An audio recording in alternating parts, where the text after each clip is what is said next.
जिम्मेदारी बनती है कि बाबा साहब के पहले निर्देश समाज को शिक्षित करो, उसके लिए हम लोग काम करना है। अगर काम नहीं करोगे आप उस पे, आने वाली पीढ़ी बर्बाद हो जाएगी। लेकिन मुझे पता है कि आप हमारे भाई हो। मैंने उस वल्दियत को, उस इतिहास को पढ़ा है जिसमें लिखा हुआ है कि चमार लोहार कहार ये भाई हैं। लेकिन कि आप लोग जो पैसा नाजायज बर्बाद कर रहे हो, उस पैसे को नाजायज बर्बाद करना बंद कर दो। उस पैसे को आपको बचा करके कहाँ खर्च करना है?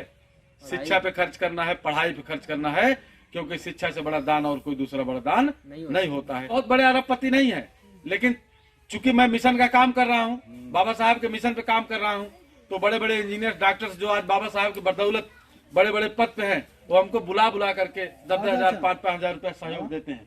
वो हमको बुला करके देते हैं सहयोग। मैं यहाँ आपसे पैसा नहीं लूंगा, एक भी पैसा मांगने नहीं आया हूँ। आपको पैसा मैं दूंगा। और उनके बच्चे जो संपन्न हैं, उनके बच्चे लैपटॉप और कंप्यूटर से पढ़ाई कर रहे हैं। ये हमारे बच्चे जो है कैसे पढ़ेंगे? इस पे आप लोग सोचिए, इस पे आप लोग सोचे कभी कि बच्चे बर्बाद हो रहे हैं, ये इनको कैसे बचाया जा सकता है। उनका तरीका मैं बताने आया हूँ आपको कि आप लोग जो है गांव में एक दो लोग जो पढ़े लिखे लोग हों, उनको बुलाइए कि भैया संध्या के 1 घंटा 2 घंटा लड़कियों को बैठा के पढ़ाई देवा करो। तो शाम को 1 घंटा निःशुल्क कोचिंग चलवाइए। बच्चों से पैसा मत लीजिए, पैसा हमारा संगठन देगा। पैसा उसका तरीका मैं बता रहा हूँ। गांव के लोग, आप लोग 10 रुपया 20 रुपया 50 रुपया चंदा लगाइए, चंदा लगाइए गांव के लोग। एक टीचर की जिम्मेदारी आप लोगों को स्वयं निभानी होगी। उसका तरीका मैं बता रहा हूँ, कैसे निभाओगे आप जिम्मेदारी उसको। आप गांव के ही जो बच्चे पढ़े लिखे हों, इंटर BA लड़के लड़कियां की हों, उनको आप जो है बताइए कि 1 घंटा 2 घंटे आप गांव के बच्चों को इकट्ठा करके पढ़ाइए। और उनको जो लोग पढ़ाएं, उनको 1,000-2,000 रुपया महीना आप लोग दे सकते हैं। 100 रुपया 50 रुपया चंदा लगा करके आप लोग जो तमाम तरह के मेला देव थाने में जो खर्च करते हैं, अगर 100 रुपया उसमें से 50 रुपया महीना अगर आप बचाते हैं गांव के लोग, तो 2,000-2,500 रुपया आप इकट्ठा कर सकते हो महीना भर में। और उसी पैसे का इन बच्चों के लिए निःशुल्क कोचिंग खुलवाइए, इनको पढ़वाइए। अगर आप ये बात नहीं कर पा रहे हो, अगर आप ये काम नहीं कर पा रहे हो, अगर आप गांव में कोचिंग चलवाने के लिए पैसा आपके पास नहीं है, तो हमारा संगठन मोस्ट कल्याण संस्थान ये आपको जो है मदद करेगा, आपको सहयोग करेगा, और बदले में हम कुछ आपसे नहीं लेंगे। यह काम आप सोचेंगे, ये काम मैं क्यों कर रहा हूँ? यह काम बाबा साहब के निर्देश पे कर रहा हूँ, क्योंकि बाबा साहब ने कहा था इस बात को कि समाज को शिक्षित करो। उस शिक्षित करने की क्रम में, उस शिक्षित करने की कड़ी में, ये हमारी नहीं सबकी जिम्मेदारी बनती है, आपकी जिम्मेदारी बनती है, हमारी भी सबकी जिम्मेदारी बनती है कि बाबा साहब के पहले निर्देश समाज को शिक्षित करो, उसके लिए हम लोग काम करना है। अगर काम नहीं करोगे आप उस पे, आने वाली पीढ़ी बर्बाद हो जाएगी, इसको आप बचा नहीं पाओगे। यह चीज आप लोग सोचिएगा, विचार करिए। जैसे अभी कुछ लोग कह रहे थे कि वहां क्या मिलेगा, यहाँ आने से क्या मिलेगा, यह चीज आप लोग सोचिए। इन बच्चों की पढ़ाई को बचाना है।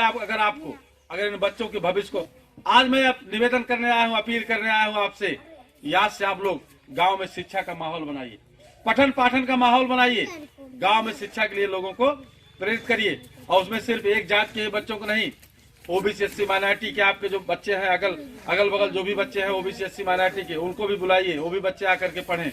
पहला काम ये हो गया। दूसरी चीज,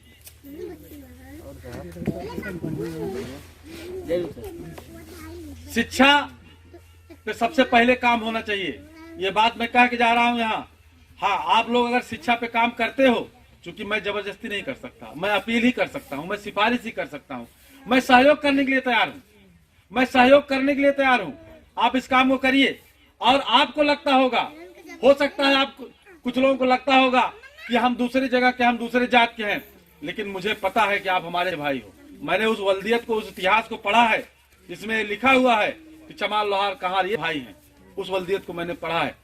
उस जानकारी के बाद मैं चाहता हूं कि ये बच्चे हमारे हैं, इन बच्चों के लिए पढ़ाई के लिए अगर खर्च की जरूरत पड़े तो हम लोग उसके लिए सहयोग करने के लिए तैयार हैं और उसके लिए सहयोग करेंगे। आप लोग इस काम के लिए आगे आइए। अगर आप लोग इस काम के लिए आगे आते हो, मान लीजिए कोचिंग आप लोगों ने खुलवाया है और पैसा आपके पास कम पड़ रहा है, जितना पैसा महीने में कम पड़े, आप हमारे नवीन जी से जो है बता दीजिए इतना। जैसे मान लीजिए आपने 1500 रुपया आपको महीने में इकट्ठा हुआ और टीचर जो है ले रहा है 3000 रुपया, टीचर को 3000 दे रहे हैं, तो 1500 रुपया कम पड़ रहा है आपका। आप हमारे नवीन जी से बताइए कि भैया कोचिंग शुरू किए लेकिन पैसा कम पड़ता बा, तो पैसा जितना कम पड़ेगा उतना पैसा हमारा संगठन आपको हर महीने दिया करेगा।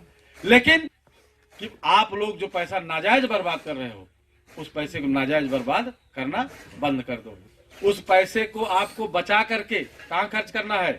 शिक्षा पे खर्च करना है, पढ़ाई पे खर्च करना है, क्योंकि शिक्षा से बड़ा दान और कोई दूसरा बड़ा दान नहीं होता है। यह चीज आप लोग करिए। इसमें जितना कम पड़ेगा पैसा उतना पैसा हमसे, हमारे संगठन से, हमारे संगठन के पदाधिकारी हैं नवीन जी, इनसे आप लोग लीजिए, इनसे आप बताइए, संगठन आपको पैसा दे। ऐसा नहीं है हम बहुत बड़े अरबपति नहीं है, लेकिन चूंकि मैं मिशन का काम कर रहा हूँ, बाबा साहब के मिशन पे काम कर रहा हूँ, तो बड़े बड़े इंजीनियर डॉक्टर्स जो आज बाबा साहब की बदौलत बड़े बड़े पद पे हैं, वो हमको बुला करके 10,000 5,000 रुपया सहयोग देते हैं। वो हमको बुला करके देते हैं सहयोग। मैं यहाँ आपसे पैसा नहीं लूंगा, एक भी पैसा मांगने नहीं आया हूँ।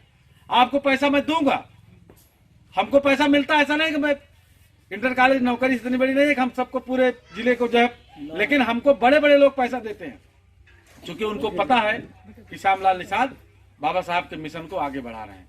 पहला काम तो मेरे साथ ही ये हो गया शिक्षा पे। तो क्या मैं मान लूं शिक्षा के लिए आप लोग काम करेंगे, बाबा साहब के बताए हुए रास्ते पे चलते हुए यहाँ शिक्षा के लिए कोचिंग खोलने का या इस तरह प्रयास करेंगे आप लोग? ऐसा माने हम?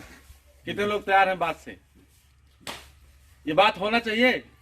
निःशुल्क कोचिंग चलनी चाहिए, बच्चे घूमे टहले दिन भर।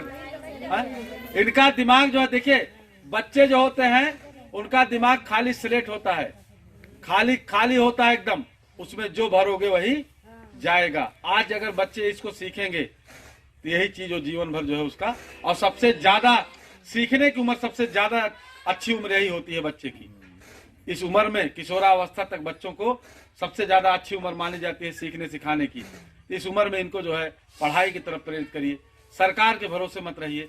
आप लोग स्वयं आगे आइए, एक कमेटी बना लीजिए, 7-8 लोगों की एक कमेटी बना लीजिए, निःशुल्क कोचिंग का एक जो है टीम बना लीजिए। शाम को बैठिए 1 घंटा, आप लोग भी चर्चा पर चर्चा करिए, बच्चों को पढ़ाया जाए।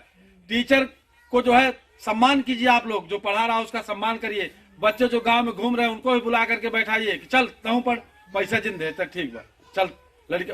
हो सकता है हम निःशुल्क इसलिए कह रहा हूँ, हो सकता है बच्चे के पास पैसा न हो, माँ बाप के पास पैसा न हो देने के लिए, तो ऐसा न हो कि चूंकि बच्चे सब आपके हैं, सब हमारे बच्चे हैं, इनके सबके लिए शिक्षा की व्यवस्था हमारी जिम्मेदारी बनती है।